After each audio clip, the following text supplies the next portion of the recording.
Barnes suggesting that Johnson even could have been a Russian asset. There was also an instance where Senator Johnson had to be sat down by the FBI and warned that he may be a Russian asset. We cannot trust Senator Johnson to protect democracy abroad because we can't even trust Senator Johnson to protect democracy here at home. And this is how Johnson responded.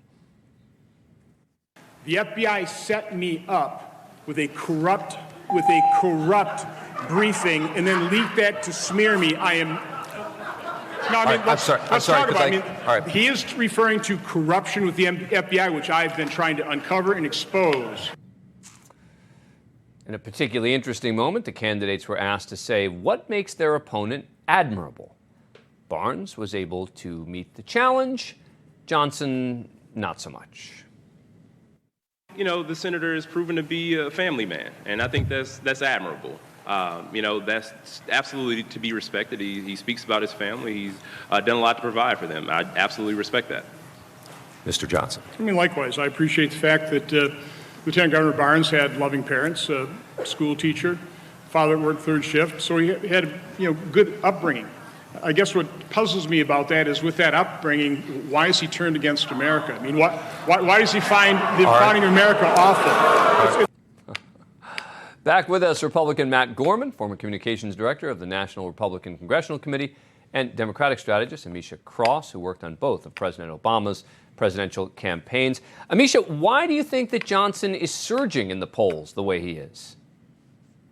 Because he's been able to harness the anger, I think, that many people in Wisconsin actually are frustrated about, whether it be conversations about policing and the rise in crime, whether it's about inflation. He is speaking to the kitchen table issues of sorts.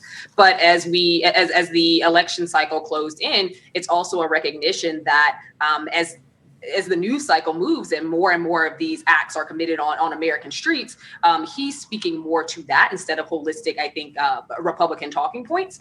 And that's really salient with people. The other part is, as great of a candidate as I think Mandela Barnes is, he's got to reach out to base voters. I don't necessarily think that his message has always hit, and that he has played, quite frankly, nice in the sandbox when, in many cases, Michelle Obama's quit when they go low, we go high, doesn't necessarily work in races like this. You have to meet him where he is, meet fire with fire. And Ron Johnson has from the beginning introduced fire, and it has to be met with that same level of pressure. In addition to speaking to Wisconsinites where they are, making sure that there's an understanding of the issues that matter to them the most. And I think that, all politics is local. And this is a guy who's been lieutenant governor. This is a guy who was in the state legislature. This is a guy who should surely understand the people that he represents. Mm-hmm. But I do think that sometimes nationalized politics gets in the conversation, and that's when Democrats tend to lose voters. Matt Gorman, how close do you think this one's going to be?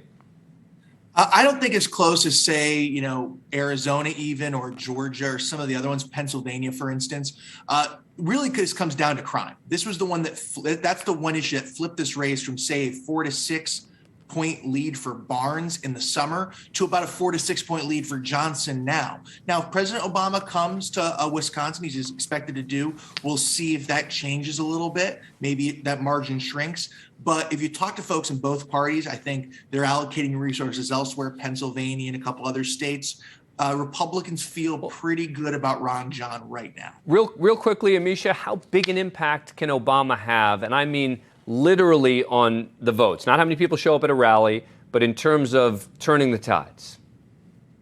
Absolutely. Former President Obama is the strongest surrogate that the Democratic Party currently has. His popularity is extremely high. It hasn't gone down. He can bring out younger voters. He can definitely bring out the Black vote. That is a key essential vote in all of these state races when it comes to Democratic Party success. Yeah. Right now, the Black vote is not where it needs to be as it relates to the elections of the past, of 2020, for instance. I think it's teetering nationally at around 71%. They need to at least get above that 80% threshold to really be able to shake up some of these extremely tight races. That's what they're calling in Barack Obama for.